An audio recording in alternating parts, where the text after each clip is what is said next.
అందరికీ వందనాలు. దేవుని మాటను ధ్యానించుకుందాం.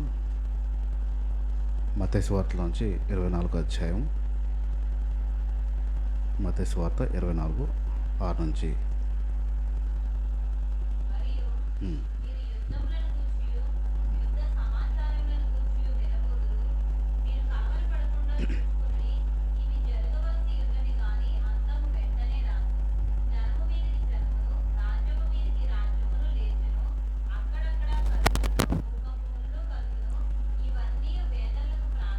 చాలు. ఈ యేసు ప్రభు వారు రాక సమయం గురించి మాట్లాడుతున్న అంశాలు. యేసు ప్రభు ఈ భూమి మీదకి వస్తాడు అనడానికి సూచనకి, నిర్వచనకి ముందుగా బైబిల్ మనని హెచ్చరించింది. ఆ విషయాల్లో యుద్ధం గురించి, యుద్ధ సమాచారాల గురించి మీరు వింటారు, యుద్ధం అవుతుంది, వాటి యందు సమాచారాలు కూడా మీరు వింటారు అనే విషయాన్ని. ప్రస్తుతం యుద్ధాలు ఏమైనా అవుతున్నాయా? అవ్వట్లేదా? ఆగిందా? ఆగలేదా? అందుకే న్యూస్ చూడమని మళ్ళీ చెప్తున్నాను. ప్రస్తుతం కాస్త చల్లబడింది యుద్ధం, అలా చిన్నది చల్లబడింది. అదేం ఆగదు, ఆగేవి కాదు. ఊరికే అంటే ఖర్చు ఎక్కువ పెరిగిపోతూ ఉంటుంది. ఒక యుద్ధం జరగాలి అంటే, ఒక వారం రోజులు జరగాలంటే, 10 రోజులు జరగాలంటే ఖర్చు విపరీతం, చాలా విపరీతం ఖర్చు అవుతుంది. ఆ ఖర్చుకి భయపడి కొంచెం కొంచెం నెమ్మదిగా వారి దేశాన్ని చూసుకుంటూ, దేశంలో ఉన్న డబ్బులు సమకూర్చుకుంటూ మళ్ళీ యుద్ధానికి ప్రారంభం అవుతూ ఉంటుంది అన్నమాట. సుమారుగా 5-6 నెలల నుంచి ఇప్పుడు యుద్ధం జరుగుతూనే ఉంది. అంటే ఎంతో ఖర్చు. ఇక్కడ మనకేమి యుద్ధం జరగట్లే కాబట్టి మనకు అంత భయాలు ఉండవు, అంత ఆందోళన ఉండదు, అంత ప్రార్థన కూడా ఉండదు. ప్రభా యుద్ధాన్ని ఆపు, యుద్ధం జరగనికుండా చూసుకో, ఇవన్నీ మనకి అంత లేవు. కాబట్టి ఇప్పుడు ఒక వార్త బయటకు వచ్చింది. అఫీషియల్గా కన్ఫర్మ్ కాదు, కానీ ఒక వార్త అయితే బయటకు వచ్చింది. వార్తకు ముందు ఇరాన్ అనే దేశము ఏ స్టేట్మెంట్ ఇచ్చింది అంటే, ఇరాన్కి అమెరికాకి, ఇరాన్కి ఇజ్రాయెల్కి యుద్ధం. ఇరాన్ ఒకడు, ఇజ్రాయెల్ ఒకవైపు, అమెరికా కూడా ఒకవైపు. ఇద్దరు కలిసి యుద్ధం చేస్తున్నారు. ఇరాన్ దేశం ఒక స్టేట్మెంట్ ఏమి ఇచ్చిందంటే, మా శత్రు దేశాలకి ఎవరైనా మిత్రులుగా ఉంటే వారు కూడా మాకు శత్రువులే అన్నాడు. చూడండి, మా శత్రు దేశానికి ఎవరైనా స్నేహపూర్వకంగా ఉండి వారికి యుద్ధం విషయంలో సహాయాలు చేసిన వారు కూడా మాకు శత్రువులు అయిపోతారు, జాగ్రత్తగా ఉండండి అని చెప్పాడు. ఇరాన్ ఒకటి స్టేట్మెంట్. పిచ్చోడు, తెక్కాలి, చాలా తెక్కు ఉంటుంది, ప్రాణాలు తెగించి పనిచేస్తారు వాళ్ళు. ఇరాన్ వాళ్ళు అందరూ అసలు దేనికి ఎవరికి భయపడరు. ఇప్పుడు రీసెంట్గా ఒక వార్త బయటకు వచ్చింది, కానీ అంటే లీక్ అయిన విషయాలు కన్ఫర్మ్ కాదు, అఫీషియల్ కాదు. ఇజ్రాయెల్ దేశానికి మన భారతదేశము కొన్ని బాంబులు సప్లై చేసింది. ఈ గాజా స్ట్రిప్ మీద వేయడానికి అన్నిటికీ కోసం, అంటే సప్లై అంటే కొనుక్కుంది ఇజ్రాయెల్ దేశము భారతదేశం గవర్నమెంట్ దగ్గర నుంచి సుమారుగా 2000 పైన బాంబుల్ని ఇజ్రాయెల్ దేశం కొన్నది. ఇప్పుడు ఇజ్రాయెల్ దేశం కొని అది ఇరాన్ మీద వాడి ఉండొచ్చు, గాజా మీద వాడచ్చు, ఆ ప్రాంతంలో వాడింది. ఇప్పుడు ఇజ్రాయెల్కి సహాయం చేసిన భారతదేశం ఏమైంది? ఇరాన్కి ఇప్పుడు ఇరాన్తో మనకు మంచి స్నేహమే ఉంది, కానీ ఇజ్రాయెల్ దేశానికి ఈ బాంబులు అమ్మేరు ఎవరు ఫ్రీగా. అది వ్యాపారం, ఎవరికైనా అమ్ముకోవచ్చు అది. ఇప్పుడు ఇజ్రాయెల్ దేశానికి బాంబులు ఇండియా నుంచి వెళ్ళాయి, ఆ బాంబులు అక్కడ పడ్డాయి. ఆ విషయం ఇంకా ప్రూవ్ అవ్వలేదు, అయ్యే అవకాశాలు ఉన్నాయి. ఇప్పుడు ఆటోమేటిక్గా ఇండియా ఇజ్రాయెల్కి ఏమైపోతున్నట్టయితే, ఇండియా ఇజ్రాయెల్ ఏమవుతుంది? శత్రువు అవుతుంది. ఎందుకంటే శత్రు దేశానికి ఇండియా సహాయం చేసింది కాబట్టి ఇప్పుడు ఇరాన్కి కూడా ఇండియా శత్రువు కింద మారిపోద్ది. ఇప్పుడు ఎప్పుడైనా ఇరాన్ మనకు దగ్గరలో ఉంటుంది, ఆడ బాంబు అట్టిప్పాల్సింది ఇటు తిప్పాడు అనుకోండి, పరిస్థితి ఏంటి? ఇజ్రాయెల్ మీద ఇయ్యాల్సిన బాంబును అలా తిప్పారే, ఆడేరా మనం సప్లై చేసింది, వాళ్ళ మీద కూడా ఒకటి వేసేయండి సరదాగా అని వేసాడు అనుకోండి, పరిస్థితి ఏంటి? అప్పుడు నొప్పులు మొదలవుతాయి. అమ్మో ప్రభువా, యేసు ప్రభువా నువ్వు వచ్చేస్తున్నావా అని ప్రార్థనలు అప్పుడు మొదలవుతాయి. ఇప్పుడు మనకి ఏ కష్టము లేదు, ఏ బాధ లేదు, ఏ ఇబ్బంది లేదు, ప్రశాంతంగా ఉన్నాం. అవుతున్నాయి అంట అన్నంత వరకే ఉంది తప్ప నొప్పి భారం లేదు. ఎక్కడో చైనాలో కరోనా వచ్చిందంట అన్న వరకే ఉండేది మనకి. అప్పుడు ఏ నొప్పి భారం లేదు, ఏ ప్రార్థన లేదు. పిట్టలా రాలిపోతున్నారంట అని అంట వరకు ఉన్నప్పుడు ఏ నొప్పి లేదు, ఏ బాధ లేదు. వారం తిరిగి 10 రోజులకి ఇండియాకి వచ్చింది అది. ఇండియాలో అంతా చచ్చిపోతున్నారంటే అంటే అప్పుడు నొప్పి మొదలైంది అందరికీ, అప్పుడు ప్రార్థన మొదలైంది అందరికీ. అంటే మన వరకు వచ్చే వరకు కూడా ఆ విషయాలు తెలియవు, ఆ నొప్పి భారాలు తెలియదు. అందుకే యేసుప్రభు ముందుగా జాగ్రత్త పడండి అనే విషయాన్ని మాట్లాడుకుంటూ వచ్చాడు. 2 తిమోతి పత్రికలోంచి మనుషులు ఎలా మారిపోతాడు అనే విషయాన్ని 2 తిమోతి 3వ అధ్యాయంలోంచి కొన్ని విషయాలు మాట్లాడాడు. ఏంటది? ఆఖరి రోజుల్లో, ఈ భూమికి ఆఖరి రోజులు వచ్చినప్పటికీ అపాయకరమైన కాలం వస్తాయని తెలుసుకోండి. ఎలా అంటే మనుషులు స్వార్థం పెరిగిపోద్ది, ధనం మీద ఆశ ఎక్కువ పెరిగిపోద్ది, లేనిది ఉన్నట్టు చెప్పేవారు పెరిగిపోతారు, అహంకారం పెరిగిపోద్ది, దూషించే వాళ్ళు ఎక్కువ పెరిగిపోతారు, తల్లిదండ్రుల మాట వినని వారు ఎక్కువైపోతారు, కృతజ్ఞత లేనివారు. ఇది మనం నేర్చుకుంటున్న అంశం. ఆఖరి రోజుల్లో కృతజ్ఞత లేనితనం అనేది చాలా తీవ్రంగా పెరుగుతుంది. మనుషుల్లో కృతజ్ఞత భావం అనేది ఉండదు. ఆ పెరుగుతున్న జనాన్ని చూసి ఖచ్చితంగా మనం జ్ఞాపకం చేసుకోవాలి ఏంటంటే దేవుని రాక దగ్గరలో ఉందనే విషయాన్ని.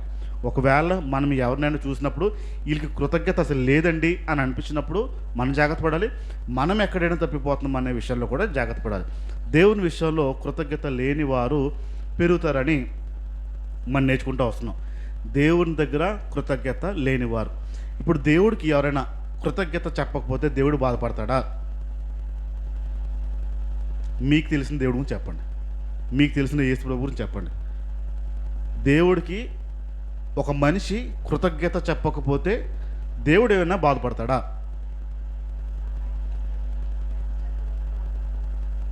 బాధపడతాడా?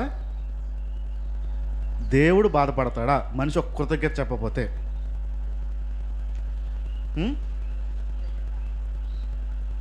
మర్చిపోయారని బాధపడతారా? కృతజ్ఞత చెప్పడం మర్చిపోయారా? బాధపడచ్చు. మీకు తెలిసిన దేవుడి గురించి చెప్పండి అన్న.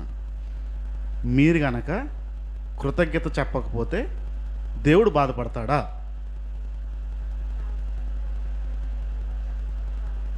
బాధపడతారు అంటున్నారు కొంతమంది ఎటు తలలో పట్టలేదు ఎందుకు వచ్చింది అని ఆలోచిద్దాం. మీ పిల్లలు ఆహారం తిని ఎప్పుడైనా కృతజ్ఞత చెప్తారా?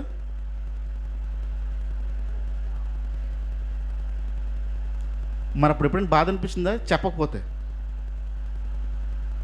మీ పిల్లలు మీకు చెప్పకపోతే బాధ అనిపిస్తుందా? అదేంటి మరి మీకు అనిపించకపోవట్లు దేవుడు కనిపించడం ఏంటి? మీ పిల్లలు మీరు పెట్టిన ఆహారం తిని కృతజ్ఞత చెప్పకుండా మామూలుగా ఉంటే, మీరు ఇచ్చిన బట్టలు వేసుకుని మామూలుగా ఉంటే, మీకు అసలు ఏ విషయంలో కృతజ్ఞత చెప్పకపోతే మీకు ఏ బాధ అనిపించట్లేదు, దేవుడికి ఏమో మీరు చెప్పకపోతే బాధ అనిపిస్తుంది అంటున్నారు. అదట్టా అయింది అంటే దేవుడు కంటే మీరు మంచోళ్ళేంటి పంపిస్తే? వాస్తవానికి దేవుడు బాధపడ్డాం. ఎందుకంటే మీరు కృతజ్ఞత చెప్పాలని ఆశించి చేయడం పని. ఇప్పుడు మీరు కృతజ్ఞత చెప్పాలని ఆశించి చేయడం కూడా ఏదైనా పని, అప్పుడు బాధ. దేవుడు మీరు కృతజ్ఞత చెప్పాలని ఆశించి ఏ పని చేయడు, చెయ్యాలనిపించి చేస్తాడు. చెయ్యాలి కాబట్టి చేస్తాడు, మీకు ఇవ్వాలి కాబట్టి ఇస్తాడు, మీ మీద ప్రేమ ఉంది కాబట్టి ఇస్తాడు. మీ పిల్లల విషయంలో మీరు ఎందుకు బాధపడరు అంటే మీ పిల్లలు కాబట్టి, మీరు కాబట్టి ఇంకెవరు చేస్తారు? మీరు కాబట్టే కాదు, మీరే ఇయ్యాలి కదా. కాబట్టి మీరు కృతజ్ఞత తిరిగి ఆశించరు మీ పిల్లల నుంచి, దేవుడు కూడా తిరిగి ఆశించడు. అయితే ప్రమాదం ఏంటి అంటే చూద్దాం ఒకసారి. ద్వితీయోపదేశకాండం మనం నేర్చుకుంటున్నదే 6వ అధ్యాయం. ద్వితీయోపదేశకాండము 6వ అధ్యాయం 4వ మాట నుంచి చూద్దాం. 6:4. ఇశ్రాయేలు వినుము,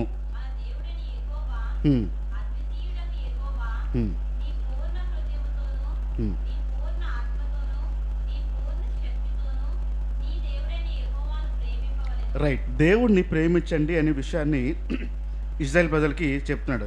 పూర్ణ అనే పదం వాడుతూ సంపూర్ణంగా ప్రేమించాలి, సంపూర్ణమైన మనసుతో, ఆలోచనతో, బుద్ధితో ప్రేమించాలి అని చెప్తూ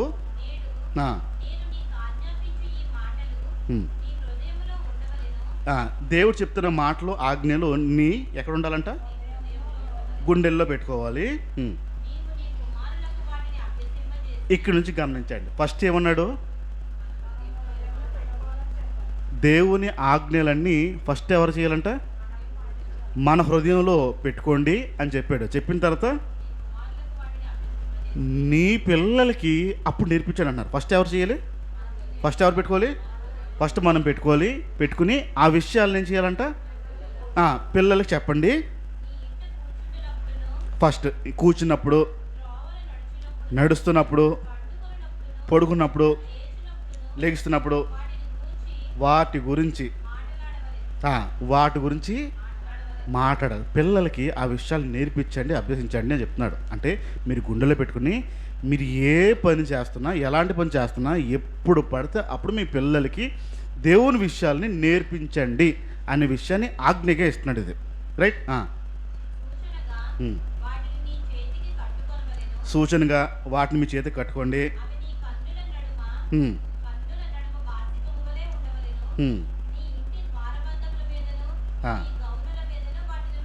రైట్. ఇక్కడ రాసుకోమంటున్నాడు, చేతికి కట్టుకోమంటున్నాడు, గోడల మీద రాయమంటున్నాడు, గేట్ల మీద కట్టమంటున్నాడు, తలుపుల మీద కట్టమంటున్నాడు, రాయమంటున్నాడు. ఏంటి రాయమంటున్నాడు ఎందుకు? మీరుండే ఇళ్ళల్లో గోడల మీద ఫోటోలు, వాక్యాలు ఇందుకే వచ్చాయి. ఇళ్ళల్లో పెడతారు కదా వాక్యాలు, ఇంట్లో అప్పుడు చిన్న ఫోటో పెట్టి ఫోటోకి వాక్యం కింద పెడతారు కదా, వాక్యం, దేవుని వాక్యం ఉండదా? ఇంట్లో పెడతారు, ఇంట్లో తగిలించి పెడతారు. ఎందుకు పెడతారో ఎవరికి తెలియదు ఈ మాటే, ఈ విషయం గురించే. అందుకు తగిలించి పెడతారు. దేవుని ఆజ్ఞల్ని పెట్టమన్నాడు. ఇంట్లో ఎలాంటివి పెడతారు చెప్పండి? నీకు మేలు జరిగేవి, నీకు కృప వచ్చేవి, నీకు ఆశీర్వాదం వచ్చేవి, నీకు ధైర్యాన్ని ఇచ్చేవి, నీకు సంతోషాన్ని ఇచ్చేవి, ఇవన్నీ పెడతారు. దేవుడు పెట్టమన్నది ఏంటి, మనం పెడుతుంది ఏంటి? ఎవరి ఇంట్లో అయినా చూడండి ఆశీర్వాదాలు దీవెనతో నిండిపోయి ఉంటుంది గోడంతా, వచనాలు.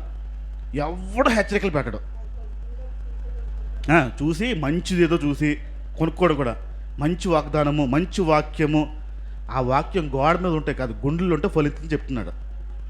మనకేమో గోడల మీద పెట్టి గోడ మీద ఉంది అని ఒక అభిప్రాయంకి వచ్చి దేవుని వాక్యం మా ఇంట్లో ఉంది ఎక్కడ పెట్టమన్నాడు? ఎందుకు? గుండెల్లో పెట్టుకోమన్నాడు. దేవుని వాక్యాన్ని మీ హృదయంలో పెట్టి అన్నాడు. పెట్టిన తర్వాత నెక్స్ట్ స్టెప్ అది. చాలామంది మనం ఇంట్లో అవన్నీ ఆశీర్వాదాలతో నింపుకుని ఉంటాం, ఏమీ రావండి. గోడల మీద తగిలించేస్తే, దేవుని వాక్యాలు తగిలించేస్తే ఆశీర్వాదాలు వస్తాయంటే ఇల్లంతా పెద్ద పెద్ద అక్షరాలతో రాసేసుకోవచ్చు. ఎవడైనా పెద్దగా వచ్చేది చిన్న అక్షరాలు. ఇప్పుడు మనకు పెట్టిన చిన్న బోర్డులు కదా, పెద్ద బోర్డులు పెట్టేసుకోవచ్చు. ఈ బోర్డులు పెట్టేసుకుని మనం అలా అనుకుంటాం. వాక్యాల్ని హెచ్చరికలు పెట్టుకోవాలి. మీరు హెచ్చరికని పెట్టుకోవడం ప్రారంభించాలి. ఆ హెచ్చరిక మీరు పెట్టుకోవడం ప్రారంభిస్తే వాక్యం మిమ్మల్ని హెచ్చరిస్తుంది. మీ పిల్లలు దాని ద్వారా బ్రతుకుతారు. ఆ ఆశీర్వాదాలు దీవెన వాక్యాల ద్వారా ఏం బతకడు. రైట్. ఇక్కడ గోడల మీద పెట్టుకోమన్నాడు. ఎందుకు పెట్టుకోమన్నాడు?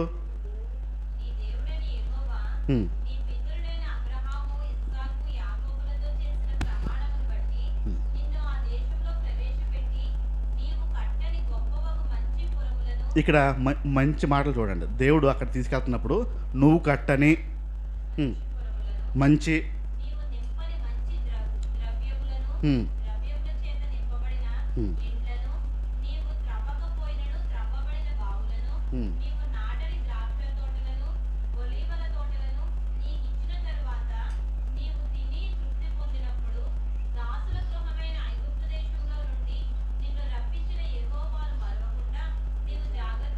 జాగ్రత్త పడండి. ఇక్కడ చూడండి, ఇక్కడ ఇచ్చినవన్నీ ఎవరెందుకు? నువ్వు కట్టలేదు, నువ్వు కూర్చలేదు, నువ్వు సంపాదించలేదు, నువ్వు తవ్వలేదు, అవన్నీ నేను ఇస్తున్నాను. ఇవన్నీ తీసుకుని నన్ను మర్చిపోకుండా చూసుకుంటున్నాడు.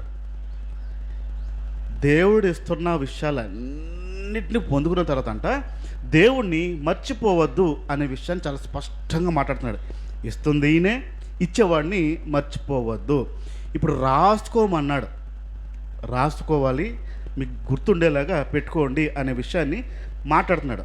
సాధారణంగా ఎందుకు రాసుకుంటారు? మామూలుగా ఏదైనా పుస్తకం కానీ లెక్క కానీ ఎందుకు రాసుకుంటారు? మనము అది విషయాన్ని గుర్తుపెట్టుకోవడానికి, ఎవరికి ఎంత ఇచ్చామో, ఎవరు మనకి ఎంత ఇచ్చారో, ఈరోజు ఎంత ఇచ్చామో, ఆ రోజు ఎంత, ఒక లెక్క తెలియడం కోసం, మనం గుర్తుపెట్టుకోవడం కోసం అది రాసుకోవాలి. ఇప్పుడు దేవుని మాటను కూడా అలా గుర్తుపెట్టుకోవాలంట. లెక్క అలా గుర్తుపెట్టుకోవాలి. ఇప్పుడు చూడండి,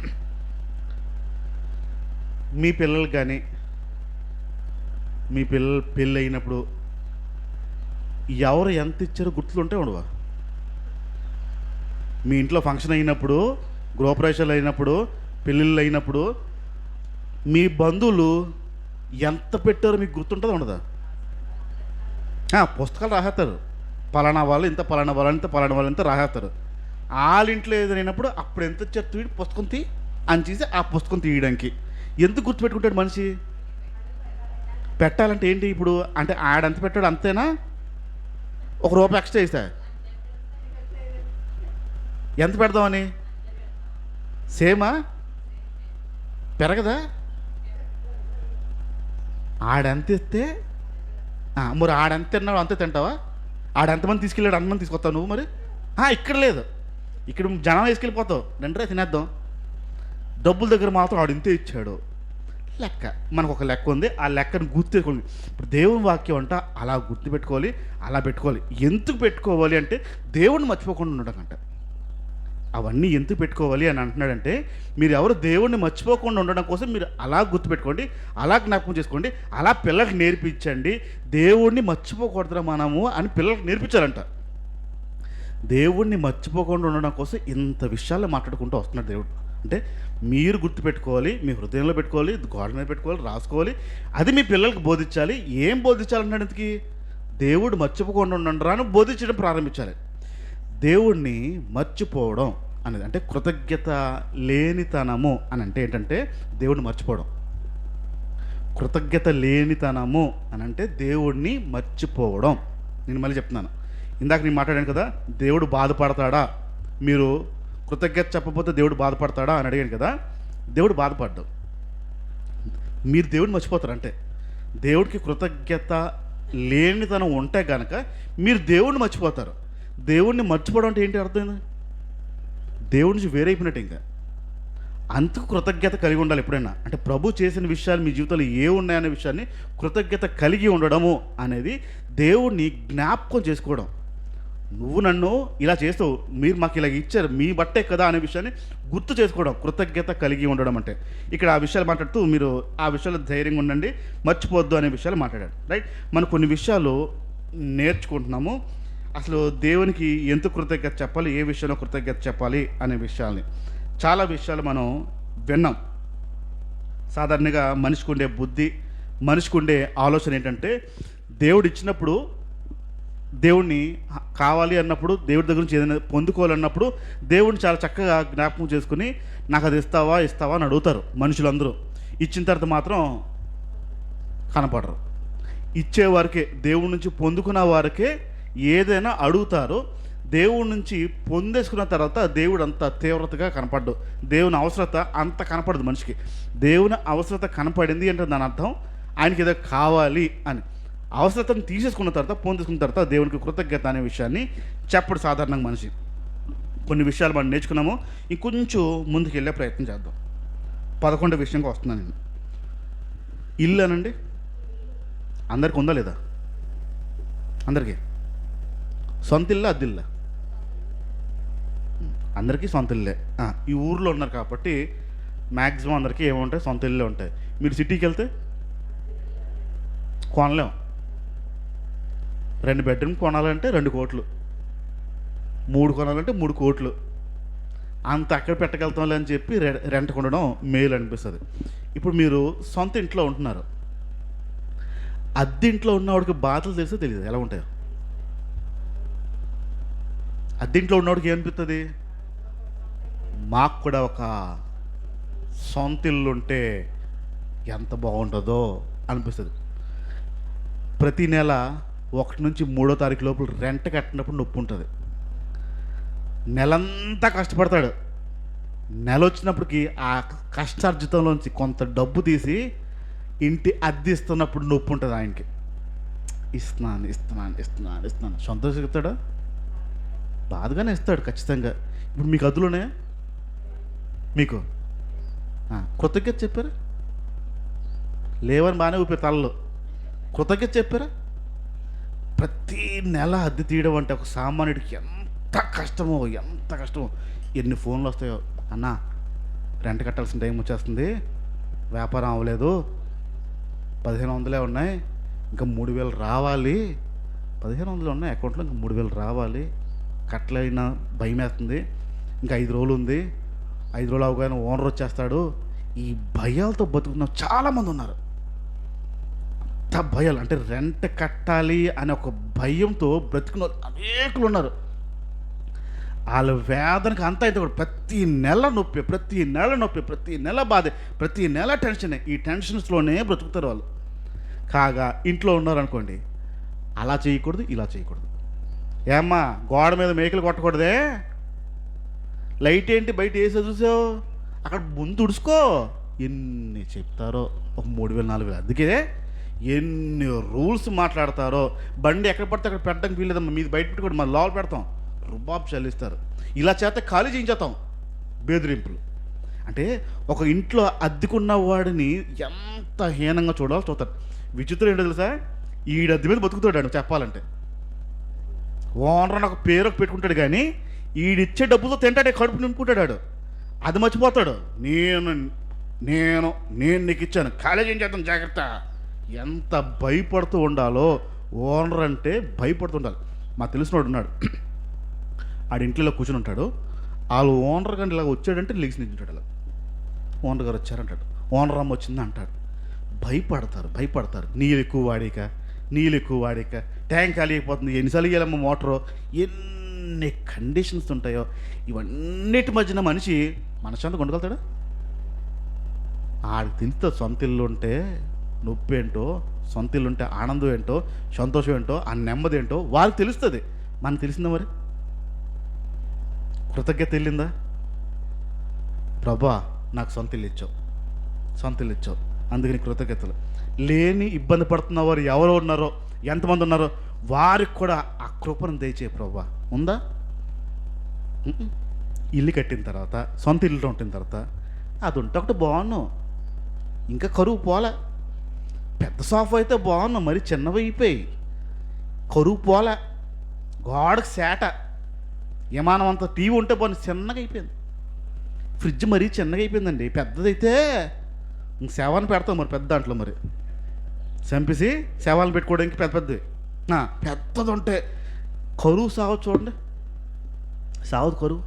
అలా ఇంకా ఏదో చెయ్యాలనే అనిపిస్తుంది. మనసు కూడా వీళ్ళు కూడా ఉండరు.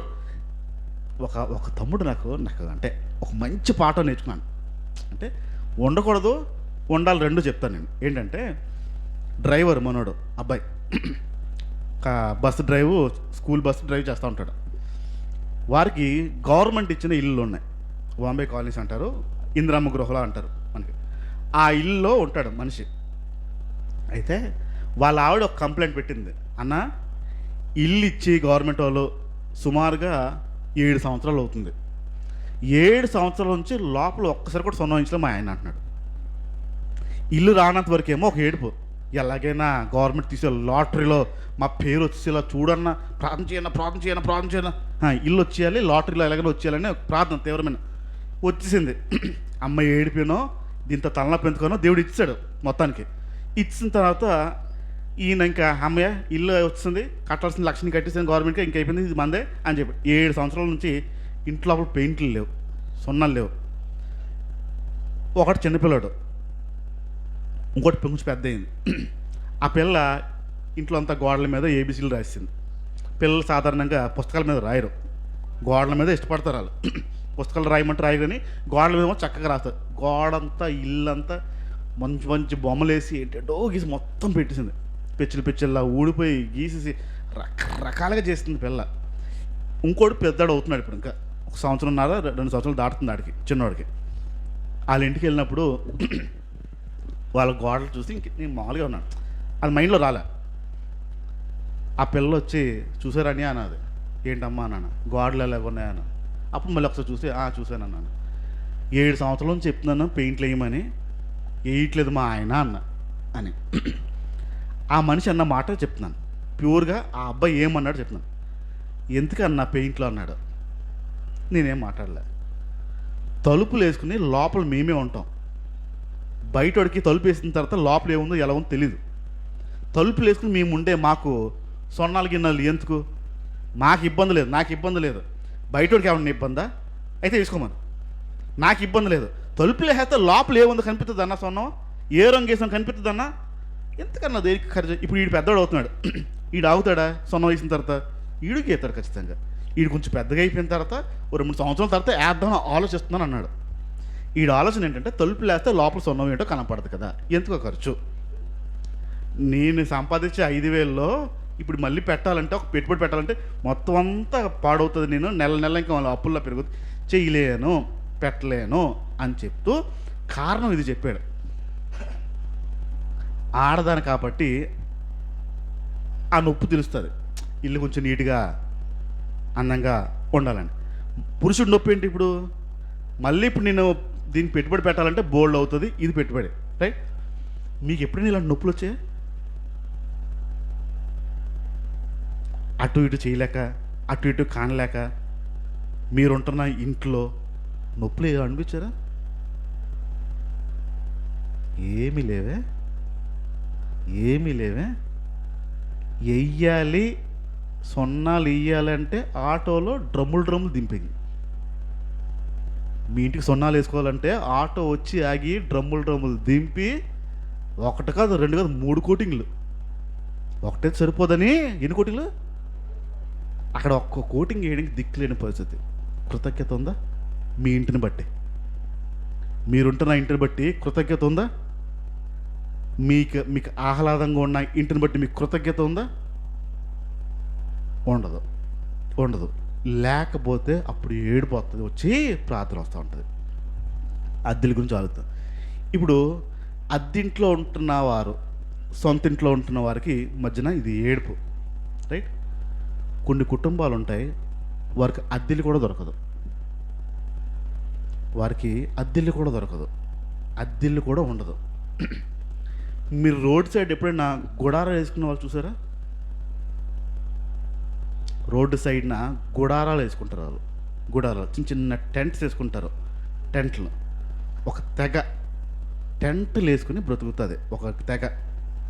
లేదా ఒక తెగ చిన్న గుడుసు గవర్నమెంట్ స్థలంలో వేసుకుంటారు వాళ్ళు. వాళ్ళకి గవర్నమెంట్కి వారికి సంబంధం ఉండదు. మీరు ఇక్కడి నుంచి బర్గడ్ వెళ్ళే లోపల ఒక రిలయన్స్ పెట్రోల్ బంక్ వస్తుంది. ఆ రిలయన్స్ పెట్రోల్ బంక్కి ఆ రైట్ సైడ్ వైపు కానీ చూసారంటే ఒక తెగ నివసిస్తుంది అక్కడ. అన్ని గుడారాలు వేసుకున్నారు వాళ్ళు. ఎలా ఉంటుందో తెలుసా? కవర్లు, 2 కర్రలు కట్టుకుని 3 కర్రలకు పాతి దానిపైన ఒక కవర్, ఇలాంటి మన గోడ్స్ నుంచి కవర్లు, ఆ కవర్ వేసుకుని దాన్ని టైట్గా కట్టుకుని లోపల ఉంటున్నారు వాళ్ళు. ఆ లోపల దగ్గర ఒక 10-15 కుటుంబాలు అక్కడ ఉంటున్నాయి, ప్రస్తుతం నివసిస్తున్నాయి. అన్నీ అక్కడే. ఎక్కడి నుంచి వస్తుంది వాటరు? అక్కడే తింటున్నారు, అక్కడే ఉంటున్నారు. అలాంటి ప్లేస్లో స్లాబ్ ఉంటేనే వేడి మామూలుగా దిగిపోదు, ఫుల్ దిగిపోయి లోపల ఏసీ ఉంటేనే ఏసీ ఉన్న మెడకిన చెమటలు పెట్టేస్తున్నారు రోజుల్లో. అలాంటిది వాళ్ళు ఎలా ఉంటున్నారు వాళ్ళు? అంటే ఎంత మేలు చేసాడు దేవుడు, ఎంత కృతజ్ఞత కలిగి ఉండాలి మనము. ఆ కృతజ్ఞత ఎక్కడ చూపించగలుగుతున్నాం? ఆ ప్రాంతాల నుంచి దాటి వెళ్తున్నప్పుడల్లా దుఃఖం అనిపిస్తుంది. ప్రభువా మంచిగా పెట్టావు, నన్ను మంచిగా పెట్టావు, వీళ్ళకి కూడా ఏదైనా కలిగించవా, వీళ్ళకి కూడా ఆ నొప్పి వస్తుంటుంది లోపల. కృతజ్ఞత లేనితనము ఆఖరి రోజుల్లో పెరిగిపోద్ది. కృతజ్ఞత కలిగి ఉన్నాడు. నువ్వు ఏది కలిగి ఉన్నావో దాన్ని బట్టి దేవుణ్ణి గుర్తు చేసుకోవడం అర్థం. నువ్వు చెప్పనంత మాత్రం ఏం ఫీల్ అవ్వడు, చెప్పలేకపోతే నీకు ఇవ్వనని కూడా అండు. ఆ కృతజ్ఞత చెప్పకపోవడం అనేది నీ బలహీనతకి మారిపోద్ది. దేవుడి నుంచి దూరం కింద మారిపోతావు, దేవుడి నుంచి వేరైపోతావు. ఆ కృతజ్ఞత కలిగి ఉంటే దేవునికి దగ్గర అయిపోతావు. నువ్వు ఏ విషయంలో అయినా సరే కృతజ్ఞత కలిగి ఉండాలి. ఆ ఇల్లు లేనివారు ఇప్పుడు మిమ్మల్ని జ్ఞాపకం చేసుకోండి. ఎక్కడో ఊరు మూలన మనుషులకు సంబంధం లేకుండా గుడారాలు వేసుకున్న వారు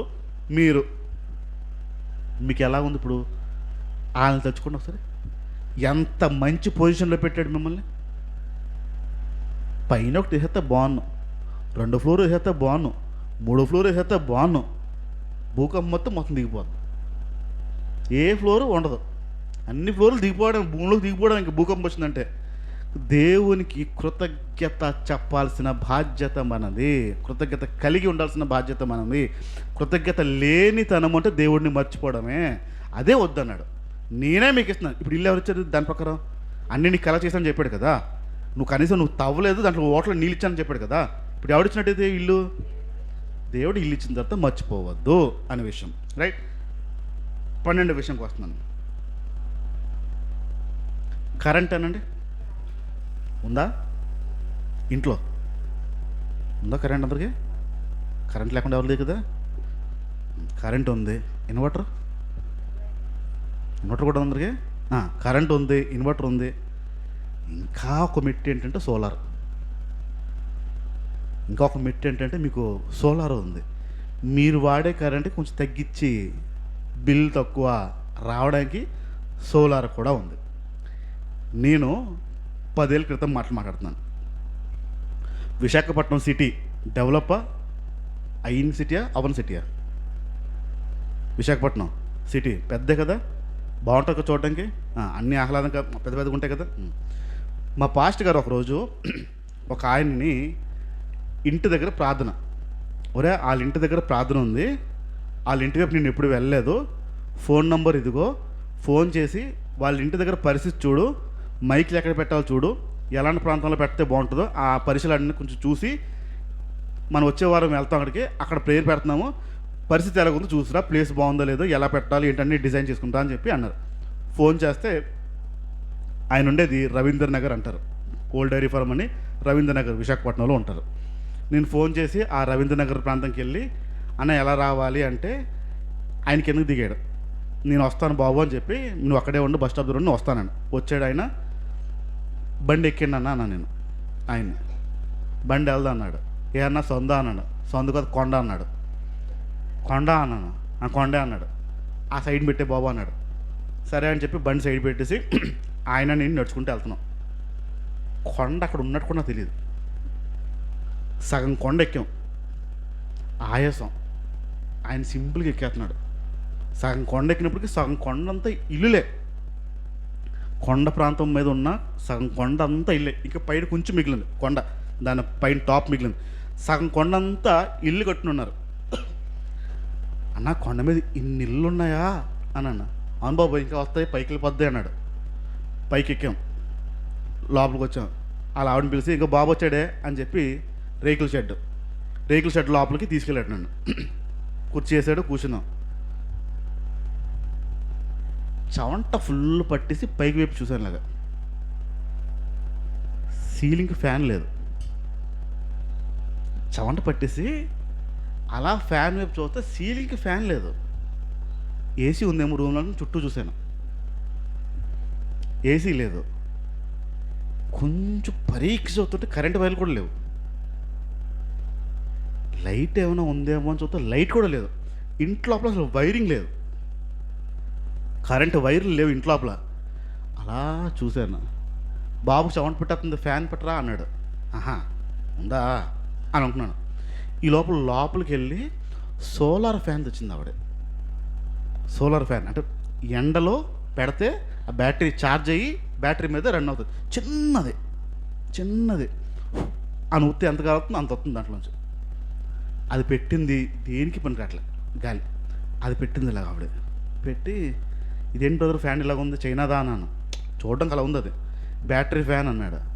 బ్యాటరీ ఫ్యానే, కరెంట్ ఫ్యాన్ లేవా అన్నాను. మా కరెంట్ ఎక్కడిది అన్నాడు అతను. మా కరెంట్ ఎక్కడిది అంటే నాకు అసలు ఆ మాట నాకు అర్థం అవ్వలేదు. కరెంట్ ఎక్కడిది అంటే కరెంట్ పోయిందా అని నేను అంటున్నాను. కరెంట్ పోవడం కాదు బాబు, మా కరెంటే లేదన్నాడు. ఉండదన్నాడు. ఎందుకు మీ ఒక్కరికే లేదంటే ఈ కొండ మీద ఉన్న మొత్తం అందరికీ కరెంట్ ఉండదంట. ఏ ఒక్కరికి కరెంట్ లేదు అక్కడ. ఎందుకు లేదంటే కొండ మీద ఆక్రమించి కట్టారు, గవర్నమెంట్ రికార్డ్స్లో లేవు అవి. ఇప్పుడు కరెంట్ కనెక్షన్ పెట్టుకోవాలంటే ఖచ్చితంగా డోర్ నెంబర్తో సహా మనిషి ఎవడు ఏంటి, ఏ స్థలంలో కట్టాడు, స్థలం ఓనర్ ఎవరు అని చెప్పి అవన్నీ రికార్డ్స్ సరిగ్గా ఉంటేనే కరెంట్ కనెక్షన్ వస్తుంది. ఇప్పుడు ఎవరు కూడా కొండ మీద ఉన్న వాళ్ళు ఎవరిది సొంత ప్లేసులు కాదు, అంతా గవర్నమెంట్ కొండ. అది ఇప్పుడు గవర్నమెంట్ కొండ మీద వీళ్ళు పట్టాలు ఎక్కడ వస్తాయి, వీళ్ళకి డోర్ నెంబర్లు ఎక్కడ వస్తాయి, వీళ్ళకి ఆ డోర్ నెంబర్లు పట్టా చూపిస్తేనే కరెంట్ కనెక్షన్ వస్తుంది. అది ఏది లేకుండా ఎలా వస్తుంది? మేము ఎవ్వరు కూడా ఇక్కడ అంతా వలస వచ్చిన వాళ్ళమే, ఇవంతా మేము ఉంటున్నాము, గవర్నమెంట్ లెక్కల్లో కాదు, మాకు ఎవరు కరెంటు చాలాసార్లు అడిగారంట. బాబు ఇక్కడ దగ్గర 100 కుటుంబాలు ఉంటున్నాయి, మాకు కొంచెం కరెంటు స్తంభాలు వేయండి, కనీసం ఇంట్లో లోపలికి కాకపోతే మాకు ఉండడానికి అక్కడ రోడ్లు కనపడడానికి లైట్లు వేయండి అని కొన్ని సంవత్సరాల నుంచి బ్రతిమాలుతున్నారంట. దాదాపుగా 12 సంవత్సరాలు. 12 సంవత్సరాల నుంచి ఆ కొండ ప్రాంతం మీద ఉంటున్నారు. 12 సంవత్సరాల నుంచి కరెంట్ లేకుండా ఉంటున్నారు. ఎప్పుడు చెప్తున్నా 10 సంవత్సరాల క్రితం నేను మాట్లాడుతుంది. అప్పటికి ఫుల్ డెవలప్ కాదు. అలాంటి సిటీలో, డెవలప్ అయిపోయిన సిటీలో కరెంట్ లేకుండా జీవిస్తున్న ఒక తెగ ఉందన్న విషయం నాకు అర్థం లేదు. కరెంట్ లేకుండా ఉన్న ఒక కుటుంబాలు ఉన్నాయన్న విషయం. కనీసం రాత్రులు ఎలాగుంటారు సార్ అని అడిగాను. అప్పుడు కూడా ఛార్జింగ్ లైటే. ఆ ఛార్జింగ్ లైట్ చిన్నగా ఉందండి. అసలు ఏమీ కనపడదు. కనీసం ఫోన్ లైట్ కనిపించేస్తుంది. ఆ ఛార్జింగ్ లైట్, అలాంటి ఛార్జింగ్ లైట్లు పెట్టుకుని అదే ఛార్జింగ్ లైట్లు మేము తింటాము, అదే ఛార్జింగ్ లైట్లు మేము పొడుకుపోతాము. మరి ఫ్యాన్ అంటే అంతే, ఏం లేదు. ప్రతి ఒక్కరికి ఒక ఇసిన్ కార్ ఉంది. తాటాకుతో చేసిన ఇసిన్ కార్ ప్రతి ఒక్కరి చేతిలో ఉంది. ఎవడు వచ్చినా ఇలా మాట్లాడుకుంటున్నాడు ఇసురుకుంటానే. అంత వేడిలో, అలాంటి రోజుల్లో, అంత మారిన రోజుల్లో ఆ కరెంట్ లేకుండా ఉన్నారు వాళ్ళు. ఆ రోజు ఇంటికి వచ్చి ఏడుపు, నాకు దుఃఖం. అంటే వాళ్ళ పరిస్థితి చూసి, ఏంటి ఈ రోజుల్లో కూడా ఇలాంటి వ్యక్తులు ఉన్నారా, ఈ రోజుల్లో కూడా ఇలాంటి పరిస్థితి ఉందా, ఎంత వేదన. కరెంటు లేకపోతే, కరెంటు పోతే విలవిల్ల ఆడిపోద్ది మన ప్రాణం. కరెంటు పోయింది, తీస్తాడు తీస్తాడు తీస్తాడు, ఎప్పుడు వస్తాడో. కరెంటు పోయి ఇన్వర్టర్ ఉన్నా ఒక దుఃఖమే. మనకేమో కరెంటు పోయి ఇన్వర్టర్ ఉన్నా ఒక దుఃఖమే మనకి. కరెంట్ తీస్తాడు. ఇన్వర్టర్ ఉందని ఒక ఆనందం ఉండదు. మళ్ళీ బ్యాటరీ అయిపోద్దేమో, ఇదొక నొప్పి. మళ్ళీ వస్తుందో రాదో. కరెంట్ ఉండి, బ్యాటరీ ఉండి, ఏసీలు ఉండి, ఫ్యాన్లు ఉండి, ఫ్రిడ్జ్లు ఉండి, అన్నీ ఉన్నా మనకి ఇంకా ఏదో నొప్పే మనకి. ఆ తెగలేమో కరెంట్ లేకుండా బ్రతుకుతున్న రోజులు. దేవునికి స్తోత్రం. ఏంటంటే అది వెళ్ళి వాళ్ళ దగ్గరకు వచ్చిన తర్వాత మాట్లాడిన ఒక 6 నెలలు 7 నెలల తర్వాత గవర్నమెంట్ కొంచెం ఒప్పుకుని కనికరించి వాళ్ళందరికీ కరెంట్లను ఇచ్చింది. చాలా దుఃఖం, వేదతో ప్రార్థిస్తున్నాను ఆ కుటుంబాల కోసం. అసలు అంటే మనసులో లేకుండా అయిపోయింది. ఆయనేమో నీట్గా టక్కేసి వస్తాడు. చర్చ్కి వచ్చినప్పుడు చక్కగా మంచిగా ఫ్యాంటసీ నీట్గా టక్కేసిన ఒక ఏదో కాలేజ్ ప్రొఫెసర్లా వస్తాడు. ఇంటికి వెళ్ళి చూస్తే ఏమో కరెంటే లేదు వాళ్ళ జీవితాలకి. అంత వేదనలో ఉంటూ కూడా దేవుణ్ణి స్తుతించగలుగుతున్నాడు, దేవుని దగ్గర రాగలుగుతున్నాడు, దేవుని ఆనందించగలుగుతున్నాడు. అంత లేని పరిస్థితి. ఈరోజు మనకు అన్నీ ఇచ్చాడు దేవుడు. కృతజ్ఞత ఉందా? అలాంటి ప్రాంతంకి వెళ్ళి ఒక్కొక్కరోజు ఒక్క పూట ఉంటే అప్పుడు తెలుస్తుంది. ఛార్జింగ్ అయిపోతుంది, ఫోన్ ఛార్జింగ్ అయిపోయి కంగారు వచ్చి చూడండి మనకి, చేతులు వణికేస్తాయి. ఛార్జింగ్ తక్కువైపోతే తక్కువైపోయింది కంగారు. వాళ్ళ కరెంటే లేదు వాళ్ళ బతుకులకి. కృతజ్ఞత కలిగి ఉండడం. మీరు ఏది అనుభవిస్తున్నారో, ఏది పొందుకున్నారో, ఏది ఉందో అది చూసుకుని కృతజ్ఞత చెప్పడం రాకపోతే దేవుణ్ణి మర్చిపోయిన వారి కింద వచ్చేస్తారు. దేవుని ప్రతిసారి ప్రతి విషయంలో ఏది లేదో మనిషి చూస్తాడు తప్ప ఏది కలిగి ఉన్నామో మర్చిపోతాడు మనిషి. ప్రపంచాన్ని ఒక్కసారి కొంచెం బయటికి ప్రపంచాన్ని చూస్తే ఆ నొప్పి ఏంటో తెలుస్తుంది, ఆ బాధ ఏంటో తెలుస్తుంది. మనకు అన్నీ కలిగి ఉన్నాం, అన్నీ ఉన్నాయి, మనకి అన్నీ సమకూర్చాడు. మీరు ఏది చేయలేదు అన్నీ నేను చేస్తాను కాబట్టి మీరు నన్ను మర్చిపోద్దనే మాటని దేవుడు జ్ఞాపకం చేసుకోమంటున్నాడు. 13వ విషయంకి వస్తున్నాను. బట్టలనండి అందరికీ ఉన్నాయి లేవా? సరిపడ దానికంటే ఎక్కువ.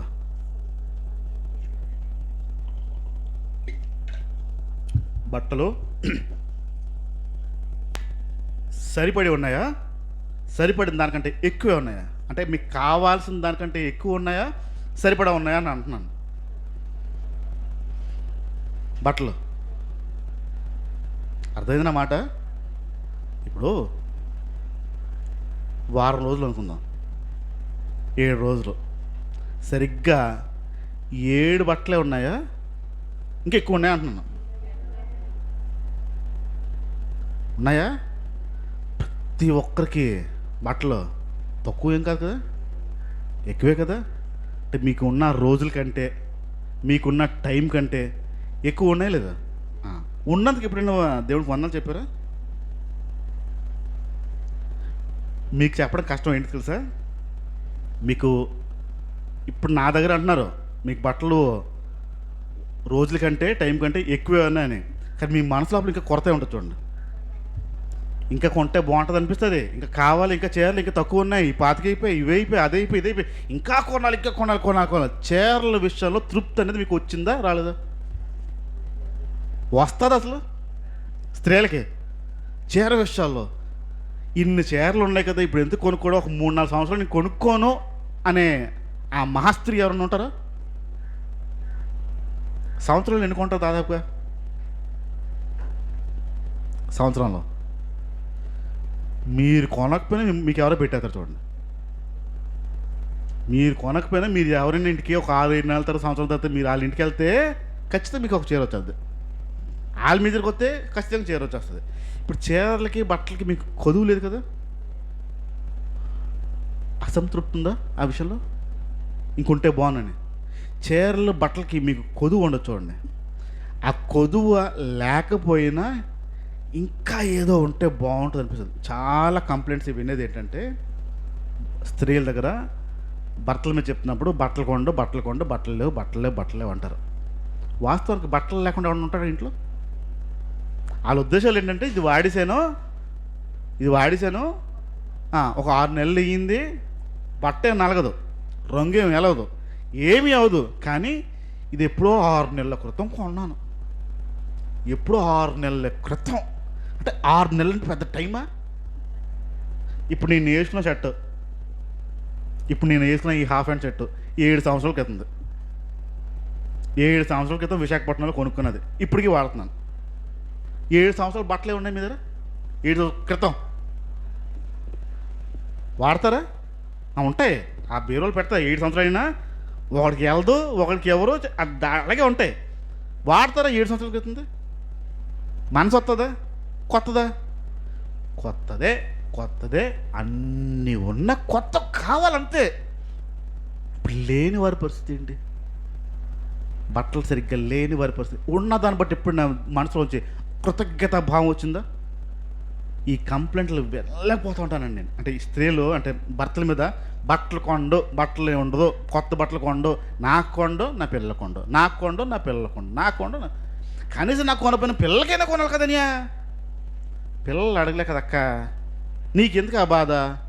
ఏంటో తెలియని బట్టల బాధ. ఎంత వేదనకు గురవుతారంటే బట్టల విషయంలో. బట్టల గురించే గొడవలు బోల్డు. భార్య భర్తలకి గొడవలు ఏంటంటే బట్టల కొండు. సంవత్సరానికి ఒకసారి ఎంత వేదన. అస్సలు అంటే అరాకొరగా కొరతగా వేసింది మార్చి కట్టు. వాళ్ళ పరిస్థితి ఏంటి చెప్పండి?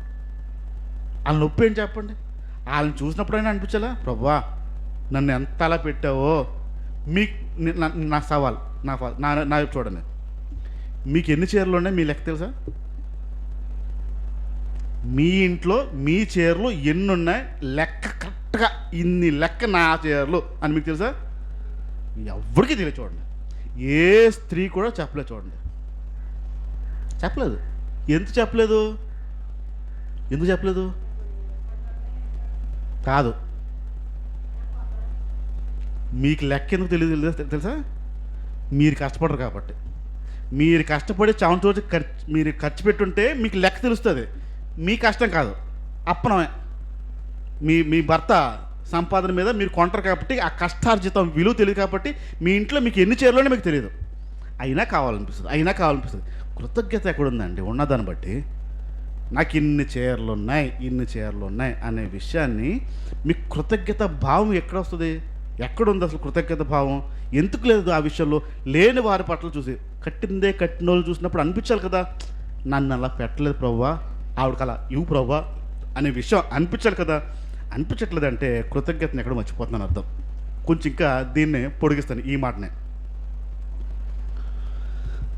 ఒంటి మీద బంగారం ఉందా లేదా? బంగారం ఉందా లేదా ఒంటి మీద? అందరికీ మీరు ఏదైనా ఫంక్షన్కి వెళ్తే నా దగ్గర పలానాది ఉంది అని చూపించుకునే స్థాయి ఉందా లేదా? అదేనా? ఫంక్షన్కి ఎందుకు తీసుకెళ్తారు? చైన్లు, మెడలు, నగలు, చేతికి బ్రేస్లెట్స్, ఉంగరాలు ఫంక్షన్స్ టైంలోనే ఎందుకు?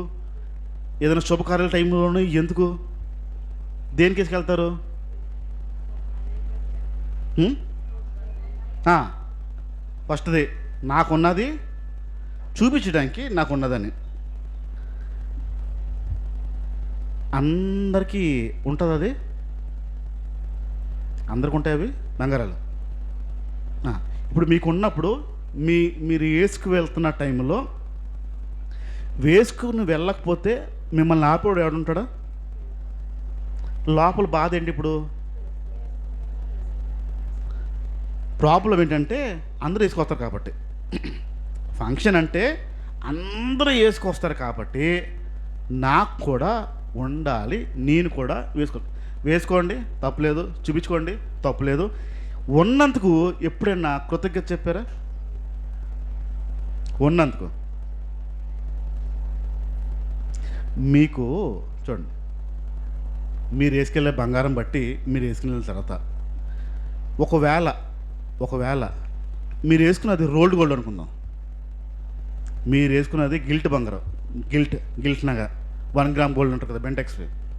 ఆ 1 గ్రామ్ గోల్డ్, రోల్డ్ గోల్డ్, బెంటెక్స్వి, గోల్డ్ ప్లేటెడ్వి వేసుకుని వెళ్ళారు. ఇప్పుడు మీ ఎదురుగుండా ప్యూర్ గోల్డ్ వేసుకున్నారు, మీకేమైనా బాధ అనిపిస్తుందా? మీరేమో రోల్డ్ గోల్డ్, ఎదురుగుండా ఏమో కేడిఎమ్, లోపల ఏమో కలుక్కుమంటుందా? మీ దగ్గర నా చెయ్యినప్పుడు చూపిస్తారా, దాస్తారా? చూపిస్తారా? కొంచెం కప్పేస్తారా? చీర జాకెట్లు లోపల దోసే. ఎందుకు కప్పుతారు? ఇప్పుడు నొప్పి ఉందా లేదా? పెళ్ళయి 8 సంవత్సరాలు అయిందన్నా చిన్న బంగారం ఒక కొండల పేడు మా ఆయన అంటుంది. పెళ్ళయి 8 సంవత్సరాలు అయ్యింది, చిన్న బంగారం ఒక కొండల పేడు అన్నాడు. వేసుకున్న కదా మెడలో అన్నాను, ఇదా 100 రూపాయలు అంటుంది. మెడలో వేసుకున్న కదా మెడలో ఉంది కదా అన్న, ఇదా 100 రూపాయలు అంటుంది. సంతలో కొన్నాను 100 రూపాయలు పెట్టి, ఇది వేసుకుని తిరిగేస్తున్నాను, 6 నెలలు గ్యారంటీ ఇచ్చాడని అంటుంది. వేసుకున్న దాని గురించి. నొప్పి ఏంటంటే చిన్న బంగారం కొండల పేడు మా ఆయన నొప్పి. తిడతానే ఉంటుందంట అలా ఆయన్ని, అంటనే ఉంటాడంట, ఏం భర్తవి, ఏం మొగుడివి, ఏం మగాడివి, పెళ్ళానికి చిన్న బంగారం ఒక కొండలో పేవు, నువ్వు ఉన్న ఒక్క చైన్ మా అమ్మ ఇచ్చింది, అదేమో తీసుకెళ్ళి తాకట్టెట్టించావు, అదేమో తిరిగి రావట్లేదు, వడ్డీ కడుతున్నావు, అది ఆడ దగ్గర ఉండిపోయింది, అదేనే తెప్పించి పని అడుగుతున్నాను, అది తేటలేదు. నొప్పి లోపలంతా.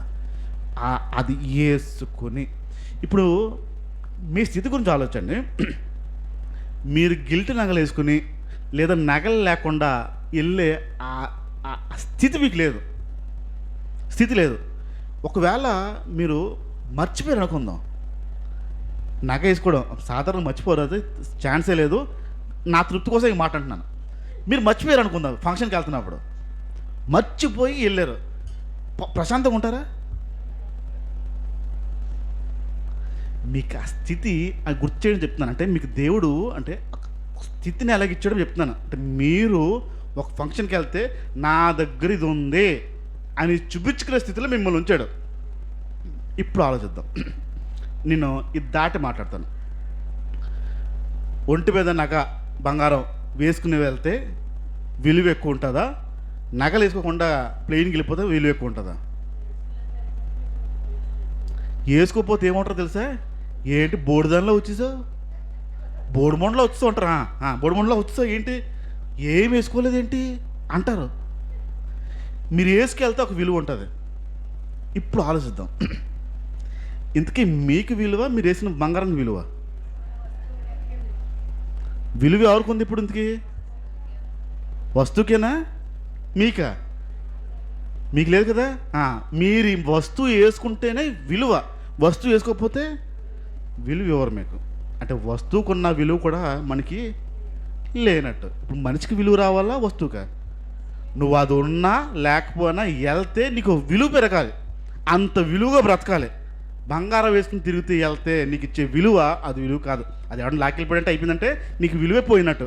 ఇప్పుడు నిన్ను బట్టి ఆ విలువ రావాలి, నువ్వు వస్తే ఆ విలువ రావాలి. ఇప్పుడు నువ్వు ఆ స్తోమత, ఆ స్థితి దేవుడు ఇచ్చాడు నీకు. ఆల్రెడీ దేవుడికి ఆ స్థితి, స్తోమత ఇచ్చాడు.